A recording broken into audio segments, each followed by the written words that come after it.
Հարաբերություններում ճգնաժամ է առաջանում, երբ որ կողմերից մեկի մոտ փոփոխություն է տեղի ունենում, պաշտոնի բարձրացում, անձնային աճ, կորուստ, նոր ինչ-որ հմտությունների ձեռքբերումը բերում է խնդրի առաջացման կամ կոնֆլիկտի պատճառ է դառնում, քանի որ նախկինում գոյություն ունեցող շաբլոնը, այսինքն այն ինչ որ հասկանալի էր, վերահսկելի էր, ճանաչելի էր, փոփոխության է ենթարկում։ Սրա հետ կապված ընտանիքը կամ հարաբերությունը համակարգ է, մեկի փոփոխությունը ազդեցություն է ունենում մյուսի անձի կամ հարաբերության որակի ու տեսակի վրա։ Ինչպես է սա արտահայտված լինում, հենց ամենահասարակից սկսած, օրինակ մարդը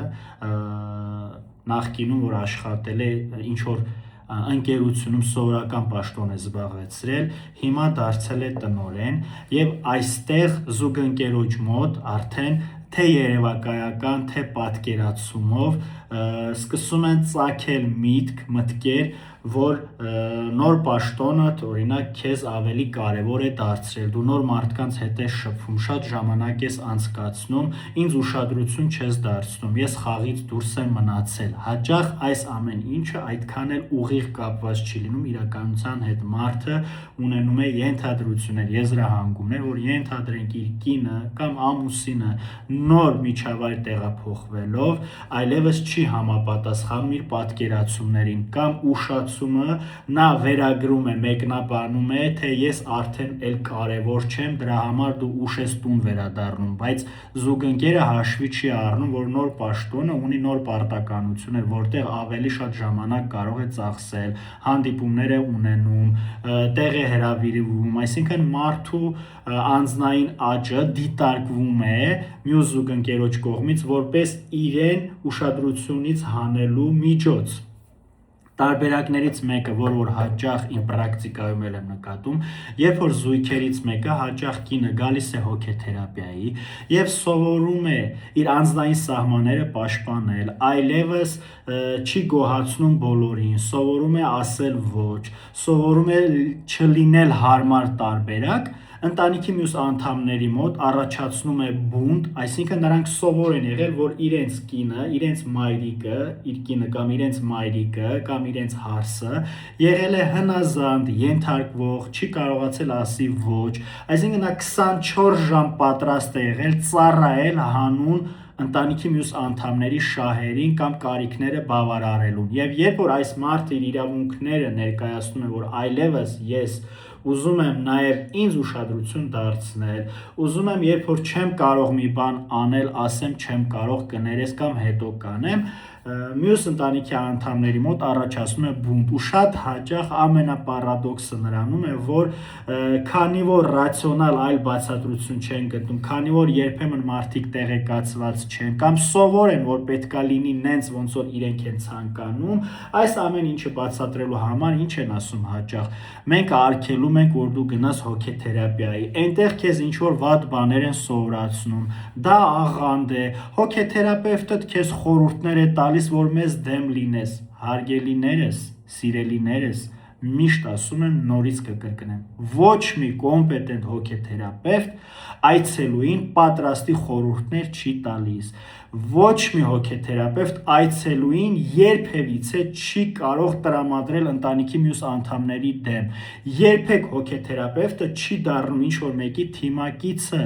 հոգեթերապևտը այստեղ է, որպեսզի աշխատի ձեր հայցը բավարարելու ուղղությամբ, հայցը հետևյալն է, այցելուի նպատակը, ինչ է ցանկանում ինքը հոգեթերապիայից ստանալ, եթե ունի ինքնագնահատականի խնդիր, հայցը լինում է ունենամ նորմալիզացված ինքնագնահատական, եթե հայտնվել է կոնֆլիկտային իրավիճակներում, որտեղ բռնության է ենթարկվում, հայցը կարող է լինել առողջ հարաբերություններ ունենալը, այսինքն հոգեթերապևտը չի որոշում, թե այցելուն ինչ պետք է անի, երբ պետք է անի, ում ինչ պատասխան պետք է տա, ում հետ շփվի, ում հետ չշփվի,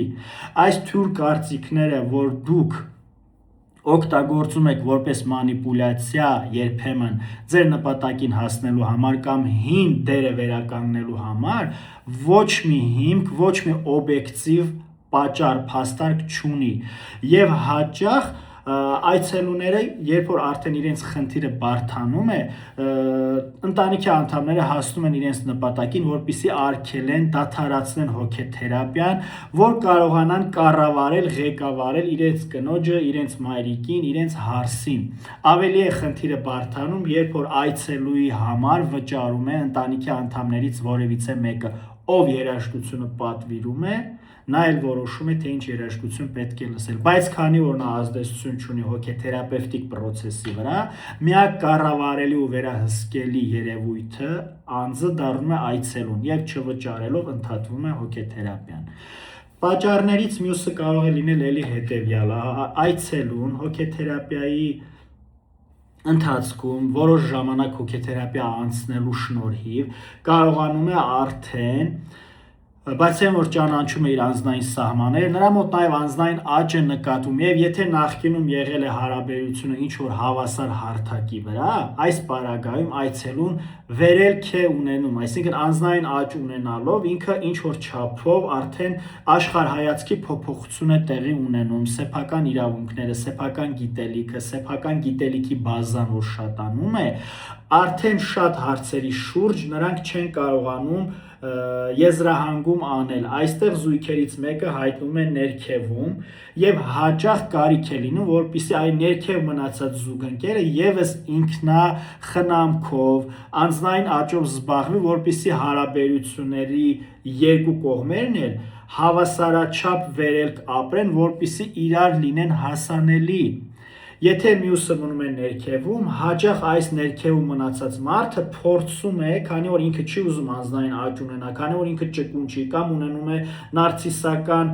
շեշտվածություններ, նա սկսում է ներքևից վերև ռմբակոծել, թերագնահատել վերևում հայտնվածին, որովհետև ըստ իրեն ավելի հեշտ է վերևում հայտնված մարդուն ցած իջացնել կամ ավելի ներքև իջացնել կանգնելով գլխին, որպեսզի կարողանա կառավարի, դա իր համար ավելի տրամաբանորեն ու հասանելի տարբերակ է, քան որ ինքը վերելք ունենա, անձնային աճ ունենա, զարգանա, աճի, աշխարհի ու մարդու հոգեկանի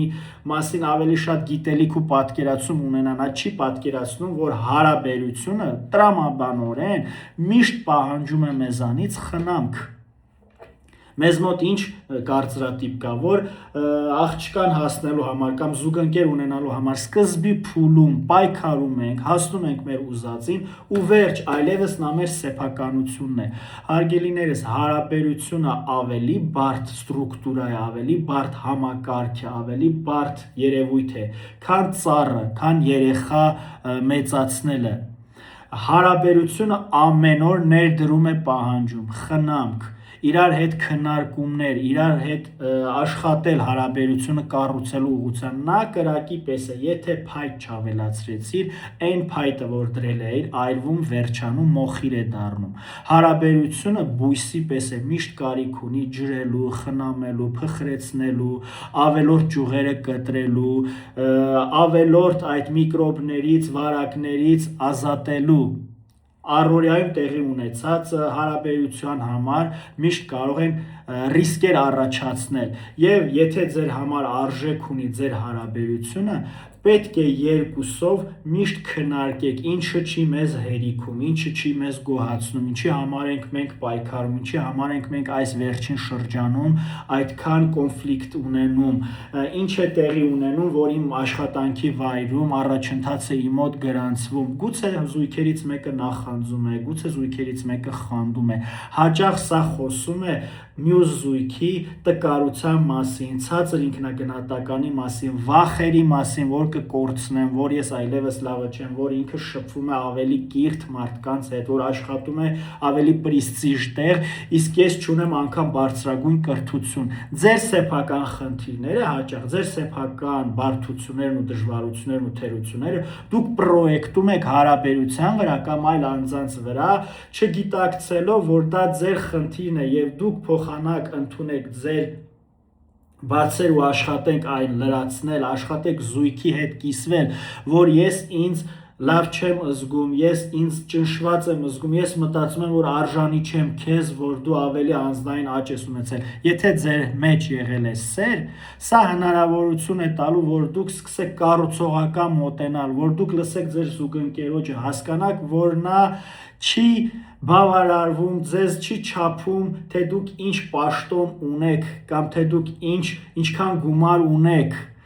Առողջ հարաբերություն նրանում է, երբ որ մարդիկ իրար միմյանց անձն են սիրում, եւ ձեր անձի վրա ներդրումն է այստեղ փրկության օղակ հանդիսանում, ձեր անձն է կարևոր, իսկ պաշտոն զբաղեցնելը, գումար ունենալը, սա ընդամենը հնարավորություն է, սա ընդամենը առօրյա կենցաղային գործողություններ են, իսկ այն հարաբերությունը, որը որ կառուցված է կամ կախված է գումարից, պաշտոնից, արտաքին տեսքից, նա երկար կյանք չի ունենալու, այստեղ ձեզ չեն սիրում, այստեղ ձեր անձը չեն սիրում, այստեղ ձեր ունեցվածքը, ձեզ հետ կապված շահն են սիրում, իսկ սա հարաբերություն չի, հարաբերությունը, կրկնում եմ, կառուցված է երկու հիմնասյունի վրա, որտեղ առաջնային կարևոր դերը ունեն ձեր անձերը, իսկ ձեր անձերի հետ կապված միշտ պետք է ինքնախնամք իրականացնել։ Ինչ վերաբերում է հարաբերությունների վերելքին կամ վայրընթացին, հարգելիներս, երբեք ոչ կյանքը, ոչ հարաբերությունները չի կարող ուղիղ գծի պես լինել, նրանք խորթ ու բորթ են, նրանք միշտ ունենալու են կարդիոգրամայի էֆեկտ եւ պետք է այս ընթացքում լինել իրար հետ, լինել իրար կողք, իրար հետ աշխատանք կատարել եւ եթե սերը մարել է եւ եթե այլևս բավարարվածություն չեք ստանում իրար գոյությունով ու իրար ներկայությունից, պետք է դիմել մասնագետին, որպեսզի հասկանալ, պարզել, թե ինչն է կոնֆլիկտի պատճառը, ինչն է բերել նրան, որ կար հարաբերություն, հիմա չկա հարաբերություն, որ հարաբերությունը դառել է ավելի դյուրագրգիռ, ավելի կոնֆլիկտային,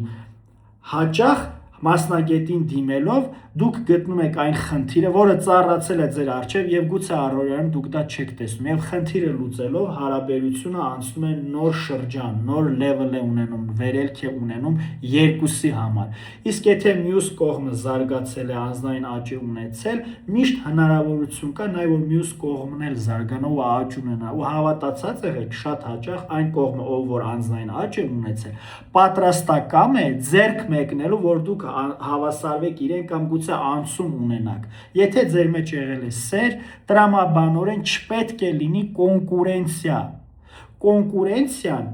նախանձը կամ մյուս բացասական էմոցիաները, խանդը